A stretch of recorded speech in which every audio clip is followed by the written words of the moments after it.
The merciless Texas sun blazed overhead on that sweltering Saturday morning in June 2024, its rays beating down on the sprawling 2,000-acre ranch in Pearsall that George Strait had called home for over 2 decades. At 72 years old, the undisputed king of country music moved with the deliberate pace of a man who had learned to savor life's quieter moments, though his legendary stage presence remained as commanding as ever. The ranch house itself was a testament to understated elegance, a century-old structure that had been lovingly restored to blend rustic charm with modern comfort. Wide wraparound porches offered respite from the heat, while towering oak trees provided natural shade for the cattle that grazed peacefully in the distance. This was more than just a home. It was a sanctuary where George and his beloved wife Norma had built a life filled with simple pleasures and cherished memories. George Harvey Strait. Norma's voice carried across the main floor of the house, tinged with that particular mixture of affection and exasperation that only comes from 5 decades of marriage. "You've been promising to clean out that attic since we moved into this place, and that was over 20 years ago." George paused in the hallway, adjusting his favorite black resistal cowboy hat, the same style he'd worn through countless performances at venues ranging from honky-tonk bars to sold-out stadiums. The hat was showing its age, much like its owner, but both had only grown more distinguished with time. "I know, honey," he called back, his voice carrying the gentle Texas drawl that had made him one of the most recognizable voices in country music history. "Just never seemed like the right time before now." From the kitchen came the unmistakable sounds and aromas of their traditional Saturday morning routine. Bacon sizzling in the cast-iron skillet that had belonged to Norma's grandmother, fresh coffee percolating in the old-fashioned pot they refused to replace with modern conveniences, and the gentle clatter of dishes being set out for breakfast. These Saturday mornings had become sacred to them, especially in recent years, as George had begun to slow down his touring schedule. The wooden stairs leading to the attic creaked familiarly under George's boots, the same stairs he'd climbed thousands of times over the years, but today each step seemed to echo with unusual significance. The attic door, painted white but showing the wear of decades, opened with a slight protest, releasing a wave of warm, dusty air that carried with it the scent of old wood, leather, and memories. Sunlight streamed through a small dormer window, creating golden beams that danced with dust particles like tiny spirits celebrating some invisible ceremony. The attic was larger than most, running nearly the full length of the house, and it had become an organized repository of a life lived fully in the public eye. Norma's meticulous organizational skills were evident everywhere. Boxes were arranged in neat rows, each one labeled in her careful cursive handwriting. Platinum records, 1980, 1990, tour photographs, early years, fan mail collection, awards and memorabilia, Christmas decorations, and dozens of others. Some boxes were large enough to hold entire collections, while others were small and specialized, containing specific treasures from particular periods of their lives. George began systematically going through the boxes, starting with the ones nearest the stairs. Opening tour photographs, early years, transported him back to the beginning of his career when he was just a young man with big dreams and an even bigger voice. There were pictures of him performing in tiny clubs where the audience could be counted on 2 hands, photos with other up-and-coming artists who had since become legends themselves, and candid shots from the road when touring meant sleeping in cramped buses and eating at truck stops. The fan mail collection box revealed thousands of letters from people whose lives had been touched by his music. George spent nearly an hour reading through some of them. Stories of couples who had danced to Amarillo Morning at their weddings, soldiers overseas who found comfort in Carrying Your Love With Me, and families who had bonded over his songs during difficult times. Each letter was a reminder of why he had chosen this life, despite its challenges. But it was when George moved deeper into the attic, toward the back corner where the roof sloped down and the shadows gathered, that he discovered something that would change everything. Hidden behind several larger boxes, almost as if it had been deliberately concealed, was a smaller container that bore no label whatsoever. The box was covered in a thick layer of dust that suggested it hadn't been disturbed in many, many years. Unlike the other carefully maintained containers, this one seemed to have been forgotten by time itself. George lifted it carefully, surprised by how light it was, and carried it to a patch of sunlight near the window. The box was made of sturdy cardboard, the kind used for long-term storage, but its edges were soft with age, and the tape that had once sealed it had long since lost its adhesive properties. When George opened the lid, he was immediately transported back to a time when his world had been perfect, before tragedy had taught him that happiness was fragile and precious. Inside, arranged with the careful attention of someone who treasured every item, were mementos from his daughter Jennifer's short but vibrant life. There was her high school graduation program. She would have graduated in 1991 if fate had been kinder. Several photographs showed her riding horses on the ranch, her face bright with joy, and her blonde hair streaming behind her as she galloped across the pastures.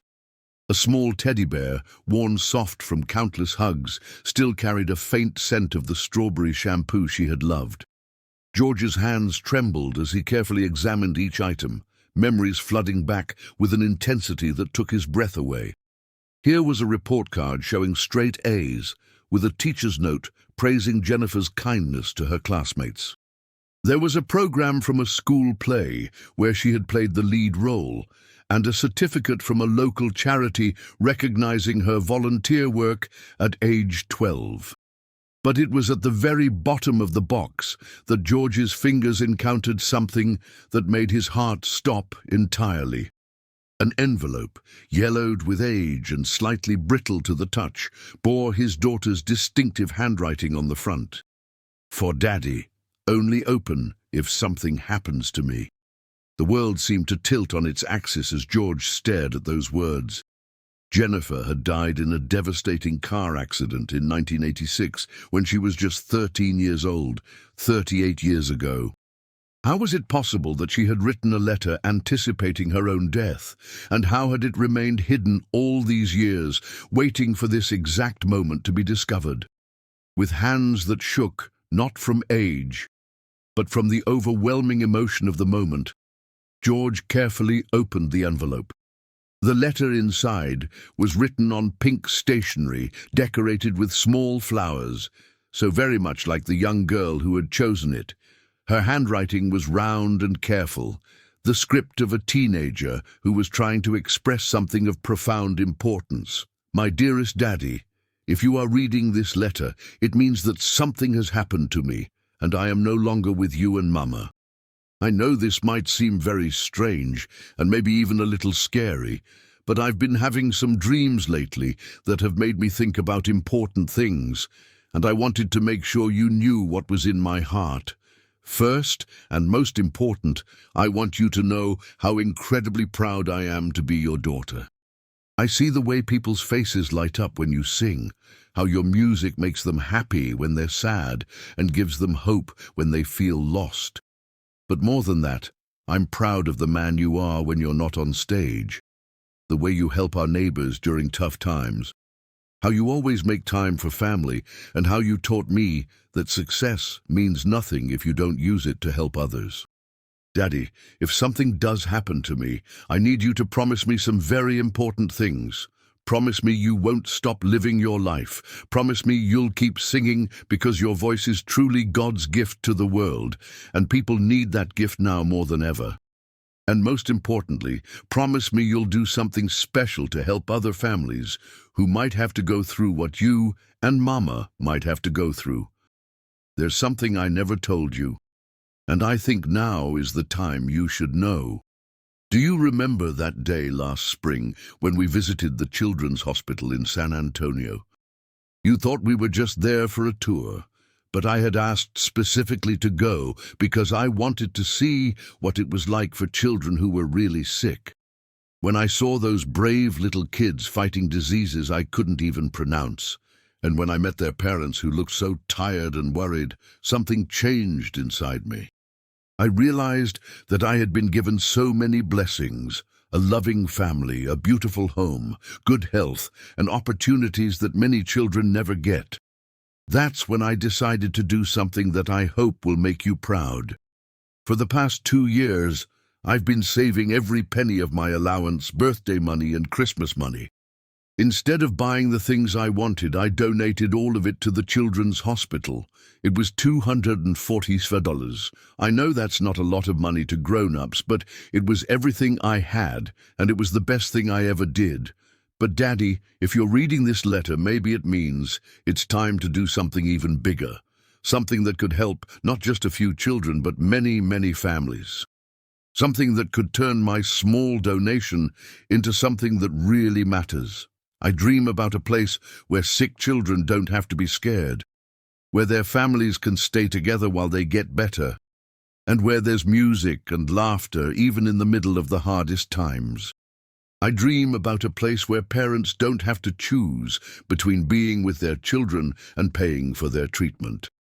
I know you have the power to make dreams like that come true. Not just because you're famous, but because you have the biggest, kindest heart of anyone I know. Daddy, I love you more than all the stars in the biggest Texas sky. I love Mama the same way. And I love Buddy so much that sometimes it hurts. If something happens to me, please take care of each other and remember that love doesn't end just because we can't see each other anymore. Forever and always, your little girl, Jennifer Lynn Strait, P.S. Check the false bottom of this box. I have one more surprise for you, and I think it will help you understand how serious I am about all of this.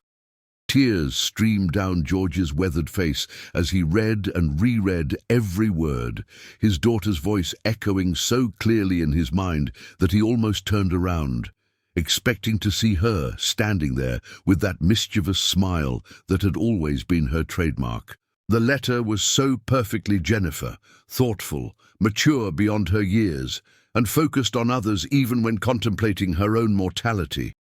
With trembling fingers, George examined the bottom of the box more carefully and discovered that there was indeed a false bottom, cleverly constructed and barely visible unless someone was specifically looking for it. Inside the hidden compartment, he found treasures that took his breath away. There was a small mason jar, the kind Norma used for canning, filled with coins and carefully folded dollar bills, clearly every penny that Jennifer had saved over those 2 years. A quick mental count suggested it was exactly the $247 she had mentioned in her letter. Beside the jar was a Polaroid photograph that George remembered Norma taking during one of Jennifer's bouts with the flu several years before her death. In the picture, George was sitting on the edge of her bed, guitar in hand, singing softly, while she listened with a smile despite feeling terrible. On the back of the photograph, in Jennifer's careful script, she had written, "My hero singing to make me better. This is what I want to help other children feel." Also in the compartment was a small notebook, its pages filled with Jennifer's thoughts and plans about helping sick children.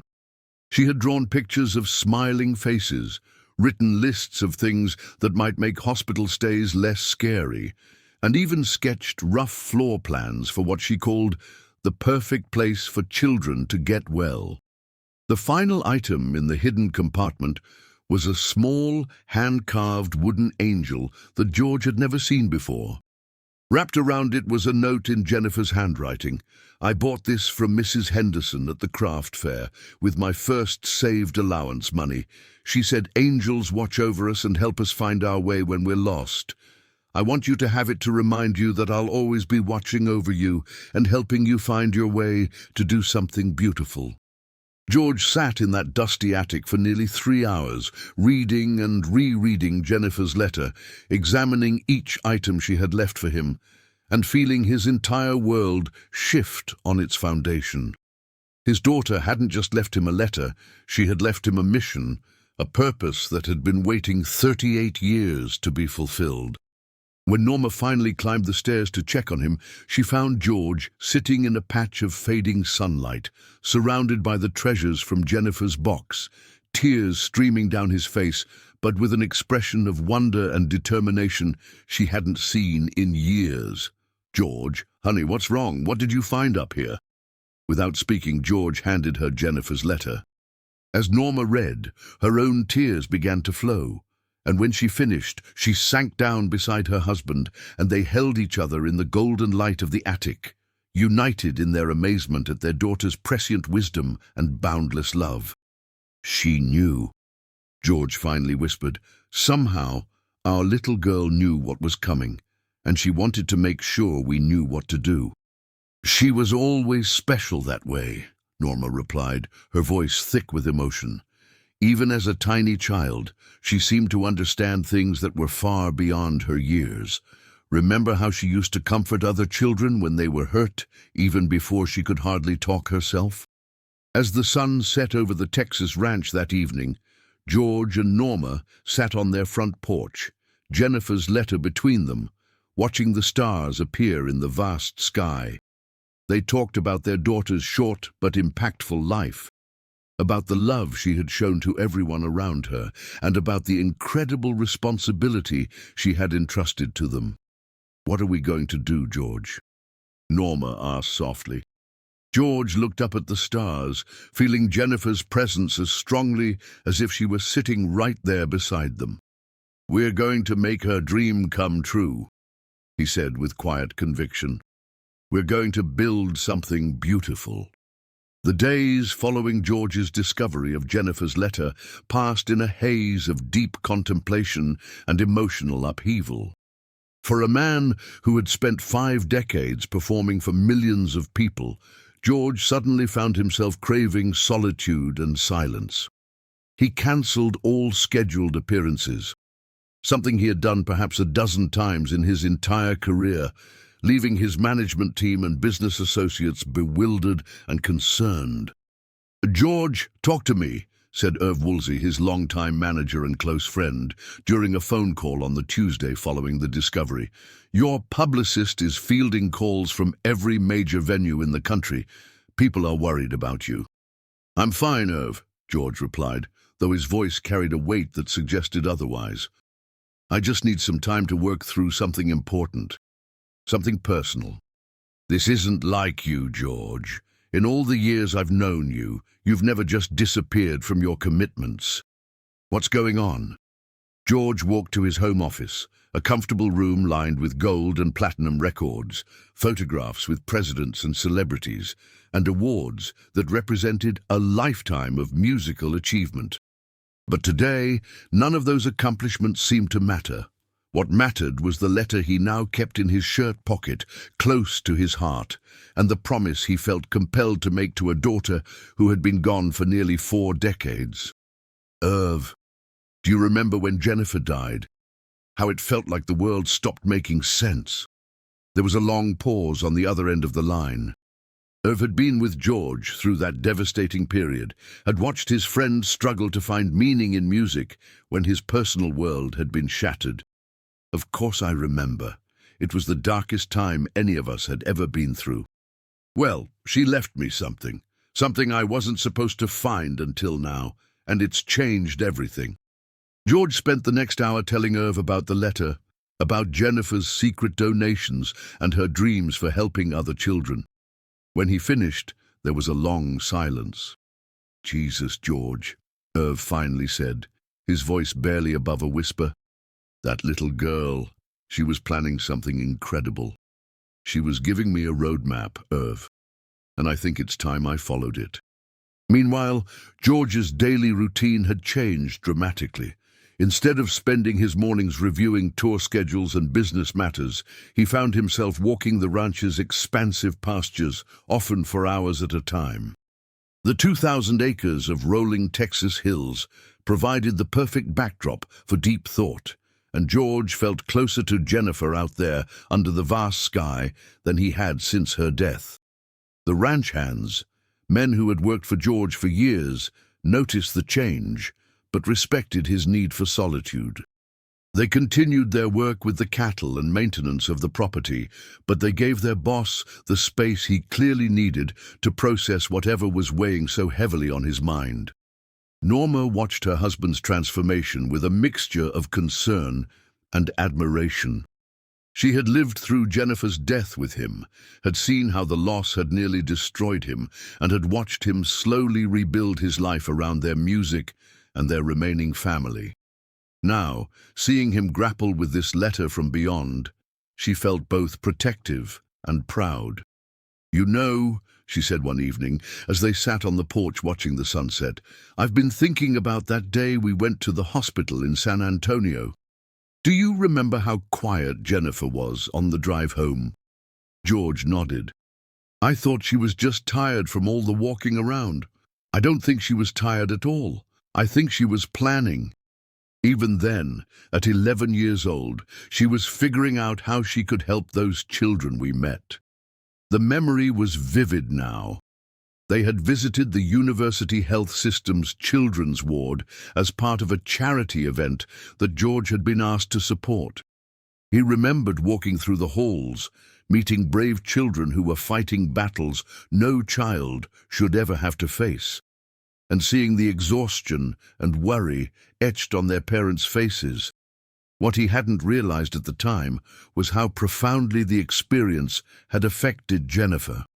While he had performed a few songs for the children and signed autographs, his daughter had been absorbing every detail, talking quietly with the young patients, asking the nurses questions about how she might help.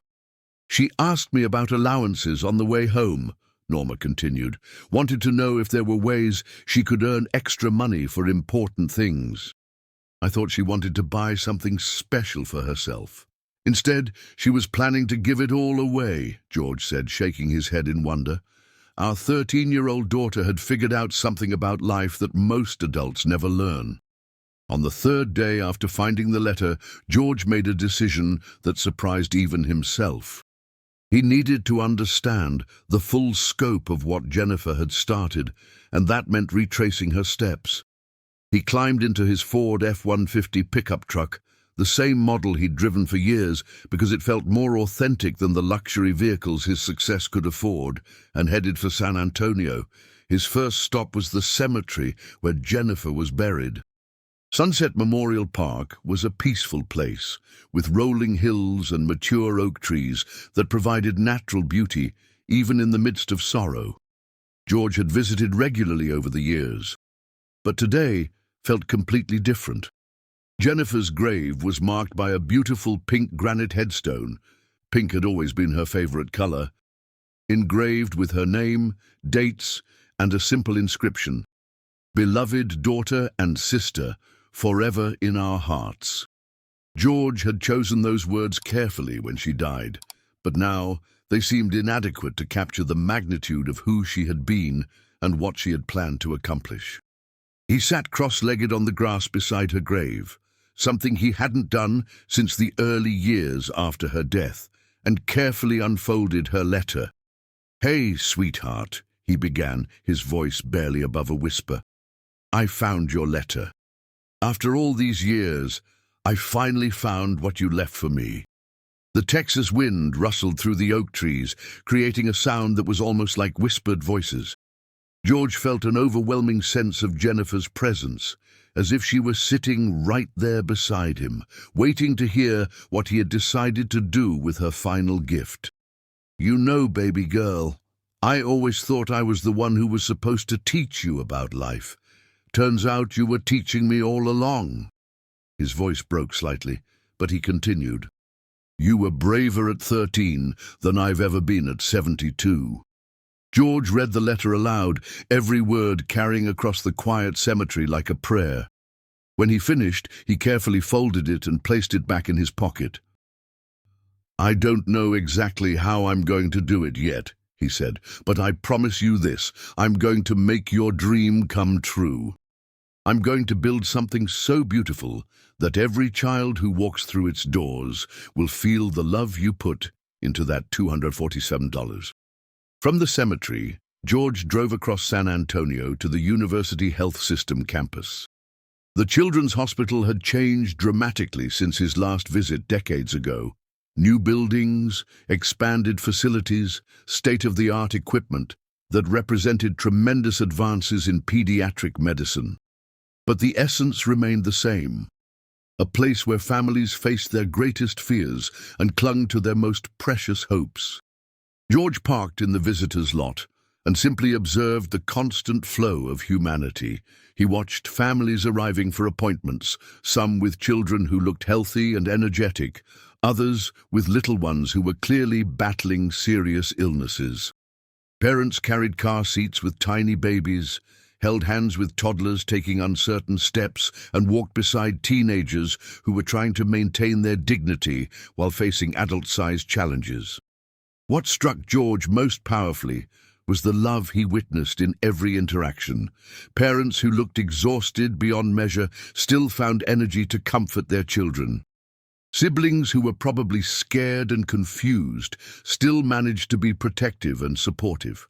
Grandparents who were reliving their own worst fears still found strength to be pillars of hope for their families.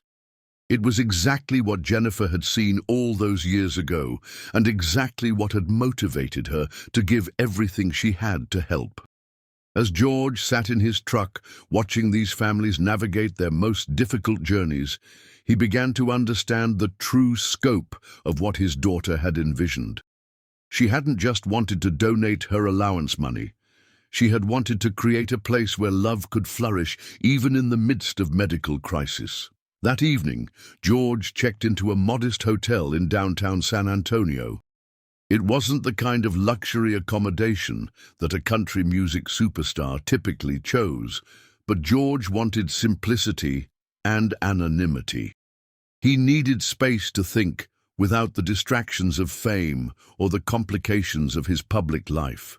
Sitting on the small balcony of his second-floor room, watching the lights of San Antonio twinkle like earthbound stars, George began to formulate what would become the most important project of his entire life. Jennifer's letter had given him the inspiration. Now he needed to figure out how to turn that inspiration into reality. He pulled out his phone and called Buddy, his son, who lived in Nashville with his own family. "Dad, is everything okay? Mom told me you'd found something of Jennifer's, but she didn't give me any details." George spent the next hour telling Buddy about the letter, about Jennifer's secret donations, and about the responsibility he now felt to honor her memory in a meaningful way. "Dad, that's incredible," Buddy said when George finished. "I mean, I always knew Jennifer was special, but this is something else entirely. I want to build something, Buddy. Something that would make her proud. But I don't want to do it alone. This needs to be a family effort, something we all contribute to. Whatever you need, Dad. Whatever it takes. Jennifer deserves to have her dreams realized." After ending the call with Buddy, George sat in the quiet of his hotel room and began making notes. Not detailed plans yet, but broad concepts about what Jennifer's vision might look like in reality. A place where children could receive world-class medical care while surrounded by love, music, and hope.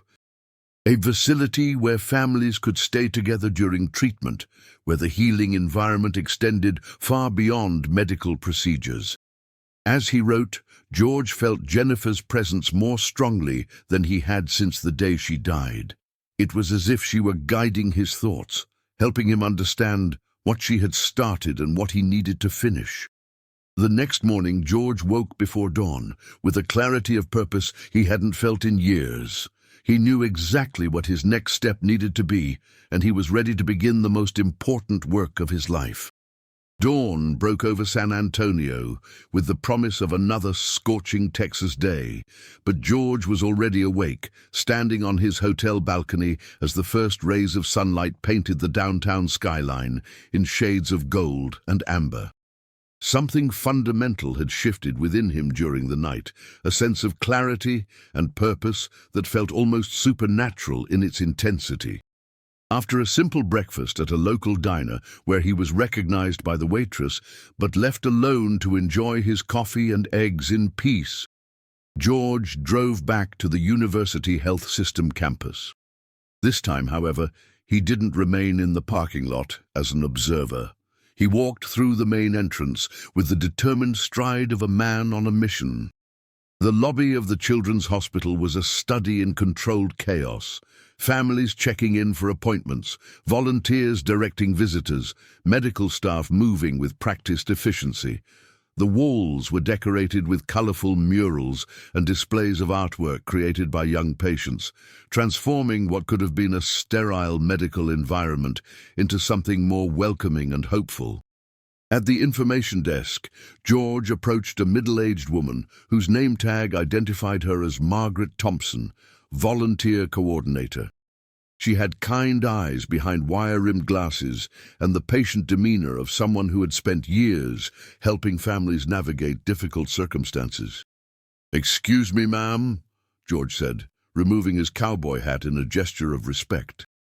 "I was hoping to speak with someone about the history of donations to this hospital, specifically one made by a young girl named Jennifer Strait back in the mid-1980s. Margaret looked up from her computer screen, and George could see the moment of recognition cross her face. She had clearly identified him, but to her credit, she maintained her professional composure. "Mr. Strait," she said quietly, "that name is certainly familiar to us here. Let me contact our Director of Development, Mrs. Rodriguez. I believe she'll be very interested in speaking with you."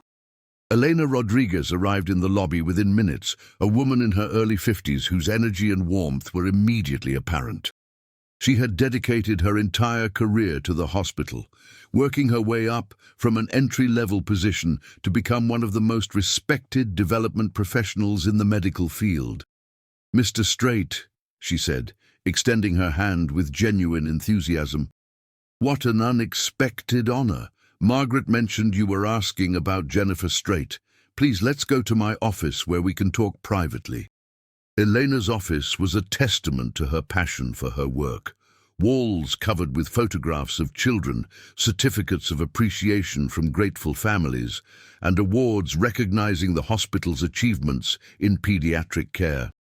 Her desk was organized but clearly busy, stacked with proposals for new programs and updates on ongoing projects.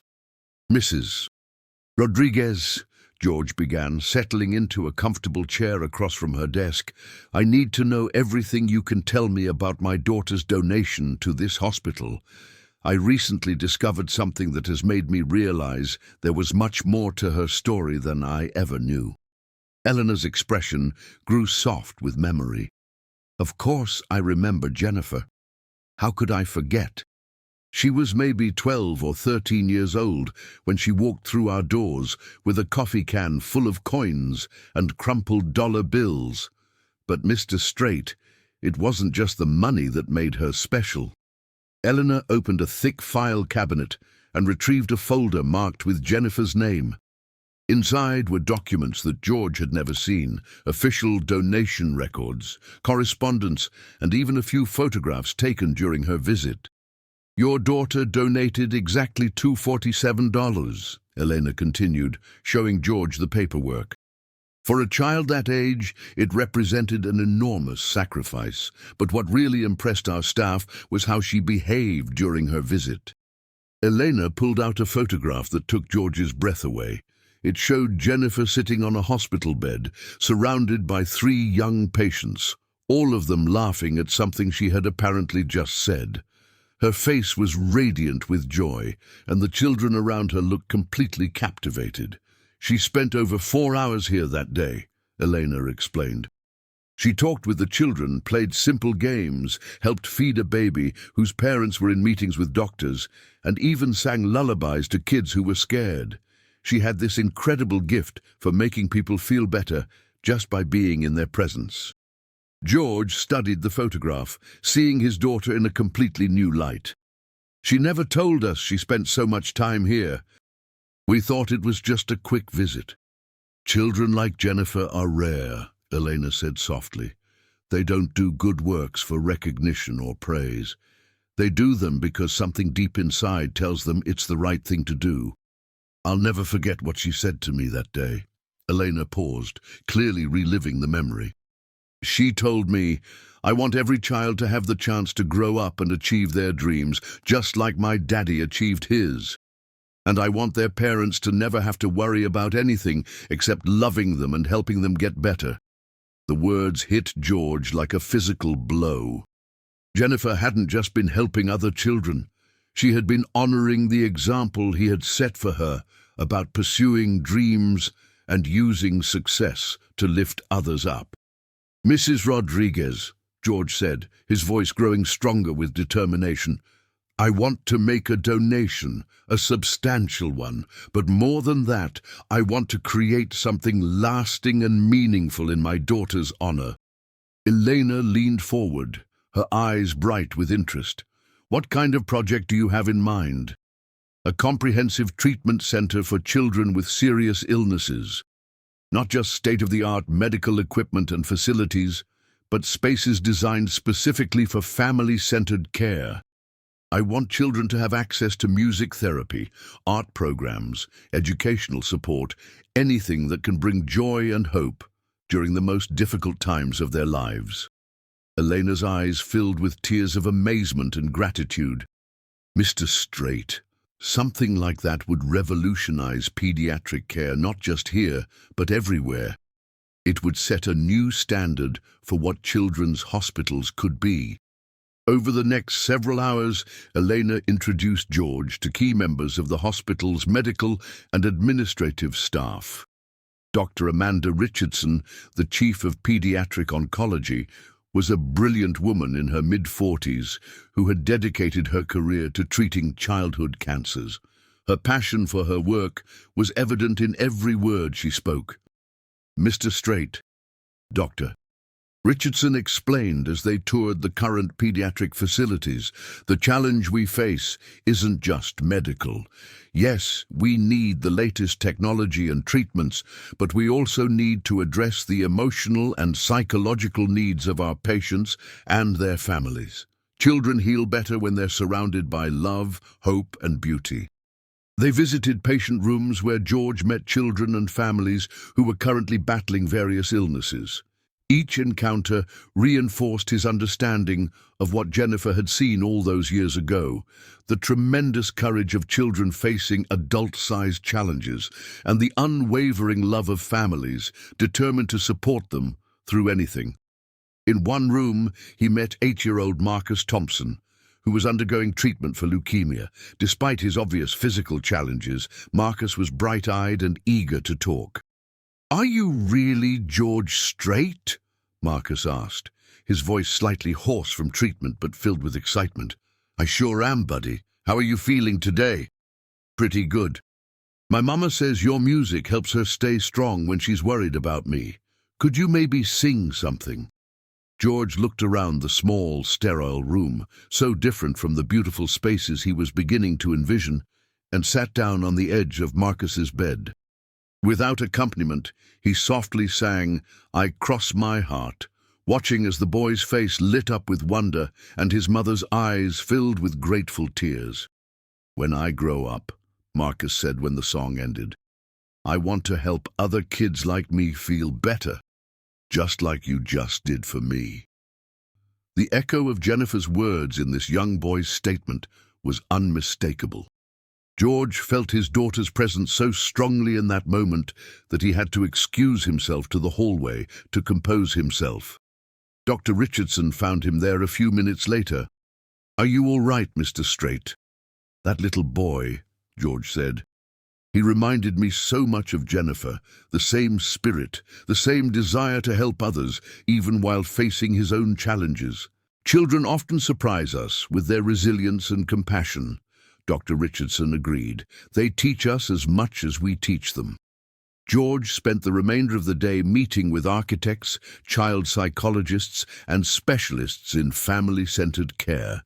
Each conversation added new dimensions to his understanding of what Jennifer's vision could become in reality. That evening, he called Norma from his hotel room to share the day's discoveries. "It's bigger than I imagined, Norma," he said, his voice filled with excitement and determination. "This isn't just about building a hospital wing. This is about creating an entirely new model for how we care for sick children and their families." "Tell me what you're thinking," Norma replied, and George could hear the love and support in her voice that had sustained him through 5 decades of marriage. "I'm thinking about a place where families can stay together during treatment, where children have access to music and art and education, where the healing environment extends far beyond medical procedures. I'm thinking about making Jennifer's $247 donation grow into something that could help thousands of children and families." "George, that sounds wonderful. But are you sure you're ready to take on something this enormous?" George looked out his hotel window at the lights of San Antonio, thinking about Jennifer's letter, about Marcus Thompson's brave smile, about all the families he had met that day who were facing impossible challenges with incredible grace. "Norma, our 13-year-old daughter saved every penny she had to help children she didn't even know. If she could do that, I think I can figure out how to do something bigger." "I know you can, honey, and I know Jennifer would be so proud." After ending the call with Norma, George sat at the small desk in his hotel room and began making detailed notes about everything he had learned. But as he wrote, an even bigger idea began to take shape in his mind. This project was too important to fund solely with his own resources, no matter how substantial they might be. If he truly wanted to honor Jennifer's memory and create something that could help children and families across the country, he needed to mobilize a much larger community of supporters. The next morning, George made a decision that would change not only his own life, but the lives of millions of people around the world. He was going to share Jennifer's story publicly for the first time, and he was going to challenge everyone who heard it to join him in making her dream a reality. He called Irv Woolsey from his hotel room as the sun was rising over San Antonio. "Irv, I need you to organize a press conference, something major. George, you've been missing in action for a week, and now you want a press conference. What's going on?" "I'm going to tell the world about Jennifer's letter, and I'm going to announce the biggest project of my entire life." There was a long pause on the other end of the line. Irv had managed George's career for decades and had learned to recognize when his client had made a decision that couldn't be changed. "All right, George, where do you want to do this?" "The Majestic Theater here in San Antonio. It's where my Texas career really took off, and it feels right for this. I want it to feel intimate and personal, but with the ability to reach people everywhere." "How much time do I have to set this up?" "1 week. I want to give you time to do it right, but I don't want to wait any longer than that. This has been waiting 38 years already." While Irv began making arrangements for what would become one of the most watched press conferences in country music history, George made one more stop on his journey of discovery. He drove back to Pearsall, but instead of going straight home to the ranch, he stopped at Pearsall High School, where Jennifer would have graduated if she had lived. The school had changed significantly over the years. New buildings, updated technology, expanded programs, but its essential character remained the same. It was still the kind of small-town institution where teachers knew every student by name and education was viewed as a community responsibility. In the main office, George asked to speak with someone who might have known Jennifer. The secretary, a woman named Patricia Williams, who looked to be in her early 60s, immediately recognized him. "Mr. Strait, what a wonderful surprise. I was actually Jennifer's 6th grade English teacher, and I'm now the assistant principal. What brings you back to our school?" "Mrs. Williams, I was hoping you could tell me more about Jennifer as a student. I recently discovered some things about her that I never knew. Patricia's face softened with fond memories. Jennifer was truly exceptional. Not just academically, though she was certainly a brilliant student, but in her compassion for others. She was always looking for ways to help her classmates, especially those who were struggling. They walked to Patricia's office, a comfortable space decorated with photographs of students and inspirational quotes about education. On one wall was a display case containing examples of outstanding student work from over the years. I remember one particular incident, Patricia continued, settling behind her desk. We had a student whose family was facing serious financial difficulties, and Jennifer organized a completely unofficial fundraiser to help them. She was only 12 years old, but she showed leadership skills that many adults never develop. Did she often talk about wanting to help people outside of school? Constantly. After your family visited that children's hospital in San Antonio, she talked about that experience for weeks. She was determined to find ways to help sick children, and she was always asking me about effective ways to raise money for charity. Patricia walked to a filing cabinet and retrieved a folder. I saved some of her work over the years because it was so exceptional. Here's an essay she wrote for my class about her goals and dreams. George accepted the typed pages with trembling hands.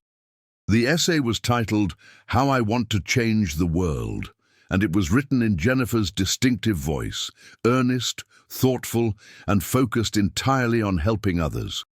In the essay, Jennifer had written about her vision of a place where sick children could receive treatment while surrounded by beauty, music, and love. She had described her dream of families being able to stay together during medical crises, and her belief that healing happened not just in the body, but in the spirit. "Mrs. Williams," George said after reading the essay twice, "this is incredible. It's like she had a complete plan for something she never got the chance to implement." "Jennifer was always thinking beyond her years," Patricia replied. She understood that individual actions, no matter how small, could grow into something much larger if enough people joined together. George spent another hour talking with Patricia and other faculty members who remembered Jennifer. Each conversation added new layers to his understanding of his daughter's character and vision. When he finally returned to the ranch that evening, Norma was waiting for him on the front porch, a glass of sweet tea in her hand and a look of loving concern on her face. "How was your day?" she asked as he settled into the rocking chair beside her. "Educational," George replied, pulling out Jennifer's essay and showing it to his wife. "Our daughter was planning something incredible, Norma. This letter I found was just part of a much bigger vision." As they sat together reading Jennifer's essay in the fading light of the Texas evening, George felt a sense of completion settling over him. He finally understood what Jennifer had been trying to tell him, and he knew exactly what he needed to do. The majestic theater in downtown San Antonio buzzed with an energy that reminded George of the most important concerts of his career. But today's performance would be unlike anything he had ever done before. Built in 1929, the historic venue had hosted countless legendary performers over the decades, and its ornate interior provided the perfect backdrop for what many would later call the most significant moment in George Strait's life. Media representatives from around the world had descended upon San Antonio, drawn by the mysterious announcement that the king of country music would be making a life-changing revelation. Entertainment reporters, music journalists, and news anchors filled the theater's red velvet seats, their cameras and recording equipment creating a technological maze throughout the elegant space. Backstage, George stood in the same dressing room where he had prepared for some of his most memorable early performances. Today, however, he wore a simple black suit instead of his usual stage attire, and Jennifer's letter was carefully folded in his jacket pocket, close to his heart. Norma stood beside him, her hand resting supportively on his arm. After 50 years of marriage, she knew her husband better than anyone, and she could see both the nervousness and the determination in his eyes. "Are you ready for this, honey?" she asked softly. "I've never been more ready for anything in my life," George replied, his voice steady, despite the magnitude of what he was about to share with the world. Jennifer's been waiting 38 years for this moment. Buddy had flown in from Nashville that morning, bringing his own family to witness what they all understood would be a pivotal moment in their family's history. George's grandchildren, who had never known their Aunt Jennifer except through stories and photographs, seemed to sense the importance of the occasion. When the theater manager signaled that it was time, George walked onto the stage to thunderous applause. The audience rose to their feet in the kind of ovation typically reserved for his greatest musical performances, but George quickly raised his hand to quiet them. "Thank you all for coming," he began, his voice carrying clearly through the theater's excellent acoustics. "What I'm about to share with you today isn't about music, though music will always be part of who I am. This is about love, loss, and the incredible power of a promise made by a 13-year-old girl who understood life better than most adults ever will." The audience settled into complete silence, sensing they were about to witness something extraordinary and deeply personal. George reached into his jacket pocket and withdrew Jennifer's letter, its yellowed pages seeming to glow under the stage lights. "1 week ago, while cleaning out my attic, I discovered something that has changed my life forever. My daughter Jennifer, who died in a car accident in 1986 when she was just 13 years old, left me a letter. A letter I was only supposed to find if something happened to her." The theater was so quiet that the sound of George unfolding the letter seemed to echo through the space. He looked out at the sea of faces before him, reporters who had covered his career for decades, music industry professionals who had worked with him, and fans who had followed his journey for years. "I'm going to share parts of this letter with you because I believe Jennifer's words aren't just meant for her father.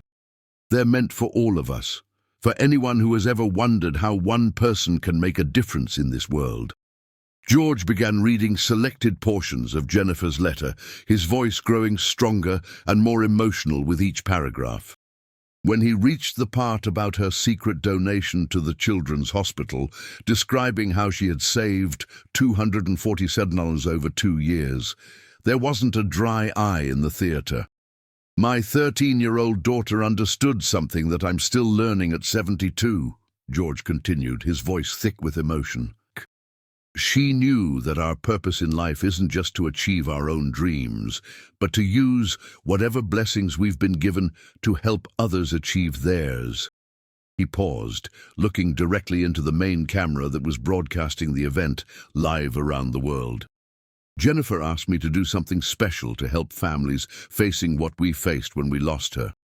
Today, I'm announcing the creation of the Jennifer Strait Foundation and the construction of the Jennifer Strait Pediatric Care Center at University Hospital here in San Antonio." The audience erupted in applause, but George held up his hand, indicating he wasn't finished. "This isn't just about money, though we're committing $50 million to begin this project. This is about creating an entirely new model for pediatric care, a place where children fighting serious illnesses can receive world-class medical treatment while surrounded by music, art, and hope. A place where families can stay together during the most difficult times of their lives, where healing happens not just in the body, but in the spirit." George walked to the edge of the stage, closer to his audience, his voice taking on the passionate intensity that had made him one of the most compelling performers of his generation. "But I can't do this alone, and I don't want to. My daughter showed me that even the smallest contribution, given with love and sincerity, can change lives. I'm asking everyone who believes in Jennifer's vision to join us in making it reality. Whether you can give $5 or $5 million, every contribution will help us build something beautiful and lasting." Then George did something that surprised everyone, including his own management team. He walked to a piano that had been placed on stage and sat down at the bench. "Before Jennifer died, I used to sing to her when she was sick or scared. After I found her letter, I wrote a song for her, something I should have done years ago. It's called Letters from Heaven, and I want to share it with you first." The theatre fell completely silent as George placed his hands on the piano keys. He hadn't announced that he would be performing, but something about the moment felt perfect for music, not the polished, professional performance his audience might expect, but something raw and honest and deeply personal. As he began to play, his voice carried all the emotion of a father's love, loss, and renewed sense of purpose. "You found a letter in the attic written in a child's hand, words of love and wisdom that I finally understand. She knew that angels call us when our time on earth is through, but love lives on forever in the things we choose to do. These are letters from heaven, messages of hope and light, reminding us that caring helps us make the darkness bright. In the sorrow of our losses, when we don't know what to do, letters from heaven show us love, will see us through." She saved her small allowance, every penny that she had, to help the hurting children. It made this father glad to know his little daughter had learned life's greatest truth, that giving to others is the fountain of youth. These are letters from heaven, messages of hope and light, reminding us that caring helps us make the darkness bright. In the sorrow of our losses, when we don't know what to do, letters from heaven show us love, will see us through. Now I've got a mission, a promise to keep, to build something beautiful, where healing runs deep, where children and families never have to choose between staying together and the care they need to use. When the song ended, the theatre remained completely silent for several long moments, as if the audience was reluctant to break the spell that George's performance had created. Then slowly the applause began, not the enthusiastic cheering typical of his concerts, but something deeper and more reverent, like the sound of people who had just witnessed something sacred. George stood up from the piano and looked out at his audience one final time. "The Jennifer Strait Pediatric Care Center will be more than a hospital wing. It will be a beacon of hope, just like my daughter was during her short time with us. Construction will begin within 6 months, and we plan to open our doors within 2 years. But more importantly, the foundation will ensure that no family ever has to choose between being together and getting the best possible medical care for their child." As George left the stage, the standing ovation continued for nearly 15 minutes, but he barely heard it. All he could think about was Jennifer, and how proud she would be that her letter had finally found its way to the people who could help make her dreams come true. Backstage, George was immediately surrounded by reporters asking for additional details, by medical professionals wanting to discuss the project, and by potential donors eager to contribute to the foundation. But the first person he sought out was Norma, who wrapped him in her arms with tears streaming down her face. "She would be so proud," Norma whispered. "Our little girl would be so incredibly proud." Within hours of the press conference, the Jennifer Strait Foundation's website had crashed from the volume of people trying to make donations. Social media was flooded with stories of people inspired by Jennifer's example to help others in their own communities. Major corporations began calling to discuss substantial contributions. Other country music stars announced benefit concerts to support the project. But perhaps most meaningful to George were the hundreds of letters and emails from families who had lost children, from survivors of childhood illnesses, and from medical professionals who had dedicated their lives to pediatric care. Each message reinforced his understanding that Jennifer's vision had touched something universal and profound. That evening, back at the ranch in Pearsall, George sat on his front porch with Jennifer's letter in his hands, watching the stars appear in the vast Texas sky. For the first time since 1986, he felt truly at peace with his daughter's death, knowing that her life, though brief, would continue to make a difference for generations to come. 6 months after the press conference that had captivated the world, the groundbreaking ceremony for the Jennifer Strait Pediatric Care Center drew thousands of people to the University Hospital campus in San Antonio. The crowd was unlike anything the medical center had ever seen. Families who had lost children standing beside survivors of childhood cancers, medical professionals working alongside construction workers, country music fans gathered with philanthropists who had never listened to George's music but had been moved by Jennifer's story. The response to George's announcement had exceeded everyone's wildest expectations. Within the first 48 hours, the foundation had received donations from all 50 states and over 40 countries. Children around the world had sent their allowance money, echoing Jennifer's example from decades earlier. Major corporations had pledged millions of dollars. Fellow musicians had organized benefit concerts that raised additional funds and awareness. Most remarkably, the total amount raised had surpassed $200 million, a figure that allowed the project to expand far beyond its original scope. What had begun as plans for a single treatment center had evolved into a comprehensive model for family-centered pediatric care that would be replicated in hospitals across the country. George stood at the construction site, wearing a hard hat emblazoned with Jennifer's name, holding a silver shovel that had been specially engraved for the ceremony. Beside him stood Dr. Amanda Richardson, the renowned pediatric oncologist who would direct the center, Elena Rodriguez, who now oversaw all foundation operations, and Marcus Thompson, the 8-year-old leukemia patient George had met months earlier, who had insisted on being part of the groundbreaking despite his ongoing treatment. "Mr. Strait, Doctor," Richardson said as they prepared for the ceremony to begin. "In 25 years of practicing pediatric medicine, I've never seen anything like the response to this project.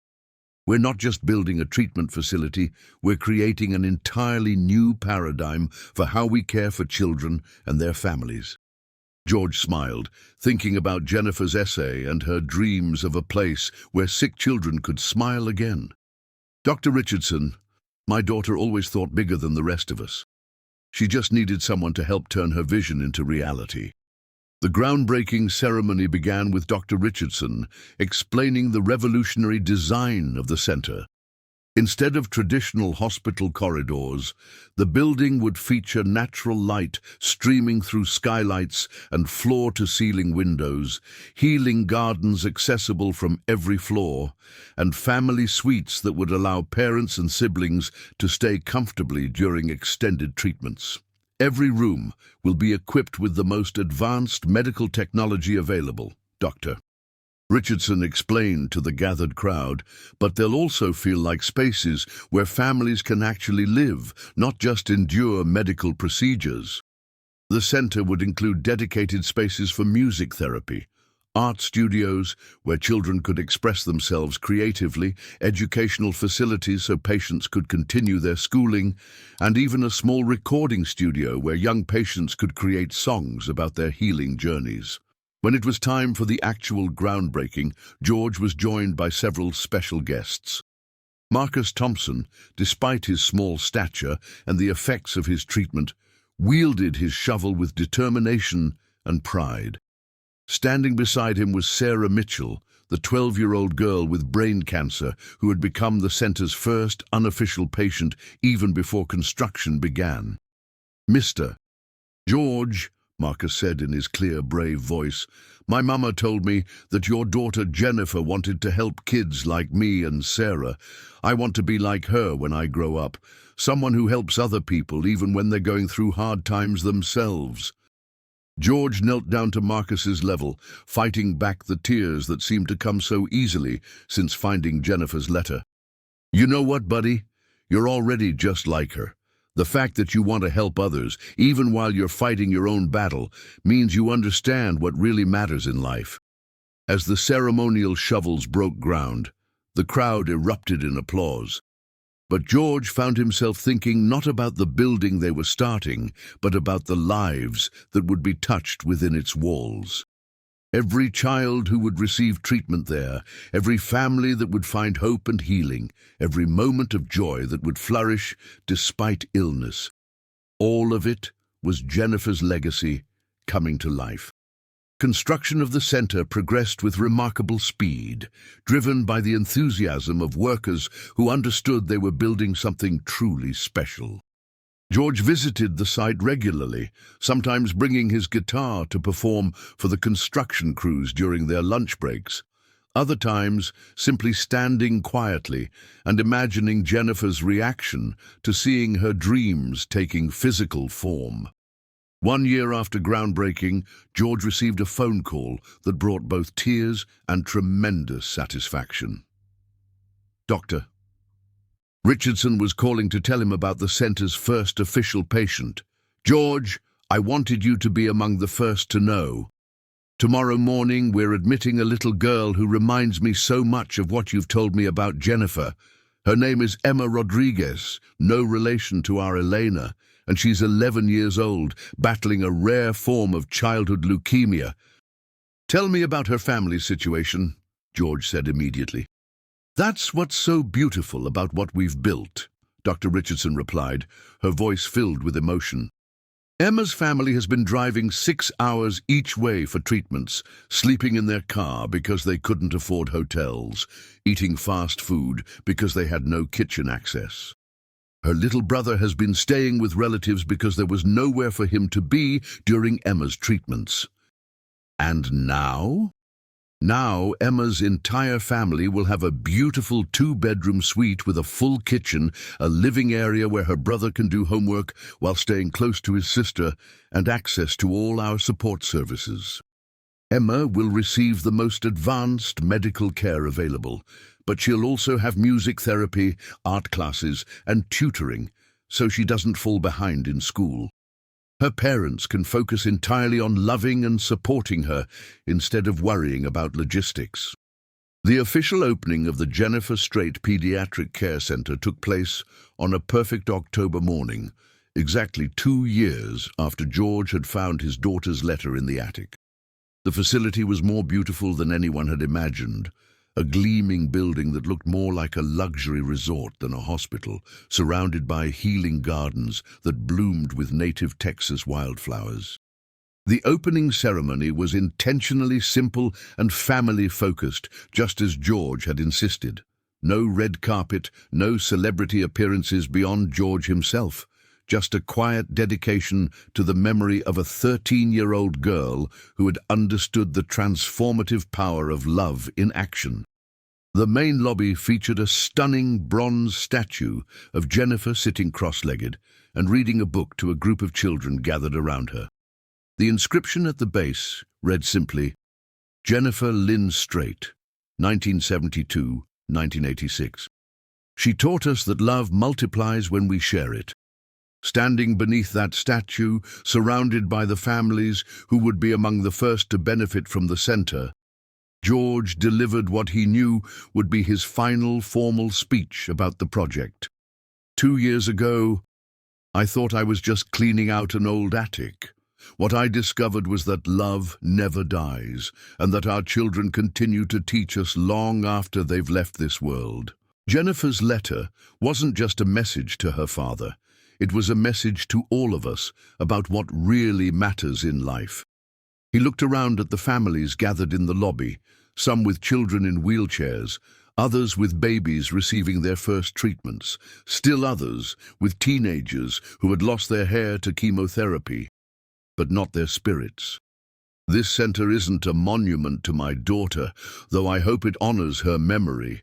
It's a living, breathing testament to the idea that when we help others, we discover the best parts of ourselves. Every child who heals within these walls, every family that finds hope here, every moment of joy and laughter that happens in this place, that's Jennifer's real legacy." As the ceremony concluded and families began touring their new home away from home, George slipped away to a quiet corner of the healing garden. He pulled out his phone and called Norma, who had watched the live stream from their ranch in Pearsall. "How do you feel?" she asked, though she could hear the peace in his voice. "Complete," George replied, looking up at the Texas sky where a few early stars were beginning to appear. "For the first time since 1986, I feel like everything happened for a reason. Like Jennifer's death wasn't meaningless, but was part of something bigger that we just couldn't see at the time." "She would be so proud of what you've built," Norma said softly. "We've built," George corrected. "This was never just my project. It was something Jennifer started, that our whole family embraced, and that thousands of people around the world helped make real." In the months that followed the center's opening, the impact extended far beyond San Antonio. The Jennifer Strait model of pediatric care was implemented in children's hospitals across the United States and internationally. Medical schools began teaching courses on family-centered care design.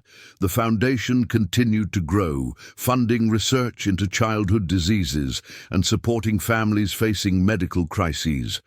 But perhaps most importantly, Jennifer's story continued to inspire people to look for ways to help others in their own communities. Schools organized fundraisers for local charities. Children began saving their allowances for causes they cared about. Adults who had never considered philanthropy found themselves moved to action by the example of a 13-year-old girl who had given everything she had to help others. 6 months after the center opened, George received a letter that moved him more than any award or recognition ever had. It was from Emma Rodriguez, the 11-year-old who had been among the first patients. "Dear Mr. Strait, my name is Emma, and I was one of the first kids to get treatment at your daughter's center. I wanted to tell you that it's the most beautiful place I've ever seen, and it didn't feel scary like hospitals usually do. The best part was that my whole family could stay together.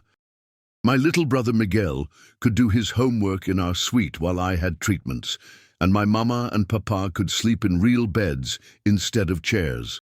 The music therapy lady taught me to play guitar, and I wrote a song about getting better that we recorded in the studio. But I wanted you to know something else. Before I came to the center, I was really angry about being sick. I didn't understand why this had to happen to me. But being there and learning about Jennifer and how she saved her money to help kids like me made me realize that maybe being sick isn't just about me.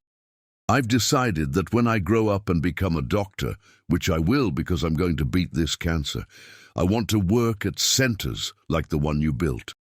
I want to help other kids the way Jennifer helped me, even though I never got to meet her. Thank you for making your daughter's dream come true. I think she's watching from heaven and smiling. Love, Emma Rodriguez P.S. I enclosed a picture of me and my family in our suite. We look happy, don't we? George sat in his home office, surrounded by the awards and accolades of a legendary career, but holding Emma's letter and photograph as if they were the most precious things he had ever received. In the picture, Emma was sitting up in a hospital bed that looked more like furniture from a high-end hotel, her bald head covered by a colorful scarf, her face radiant with hope. Her family surrounded her. Parents who looked rested instead of exhausted, a little brother who was grinning at the camera instead of looking scared and confused. It was exactly what Jennifer had envisioned in her 13-year-old dreams of a place where sick children could smile again. That evening, George walked out to the pasture behind his house, where he had spent so many hours over the past 2 years, thinking and planning and remembering. He pulled out his phone and called Buddy in Nashville. "Dad, how you doing?" "I'm good, son. Really good. I just wanted to tell you how proud I am of what we've accomplished as a family. Jennifer would be amazed to see how her 247 grew into something that's changing lives around the world. Dad, I think she knew. Somehow, I think she always knew that her letter would find you exactly when you needed to find it, and that you'd know what to do with it." After ending the call with Buddy, George stood in the gathering darkness of the Texas evening, looking up at the vast, star-filled sky. Somewhere among those stars, he felt certain, Jennifer was watching and smiling, proud of the father who had finally understood her message and grateful for the world that had embraced her dream. The letter from heaven had found its mark, and love, as Jennifer had always known it would, had indeed multiplied when shared with others.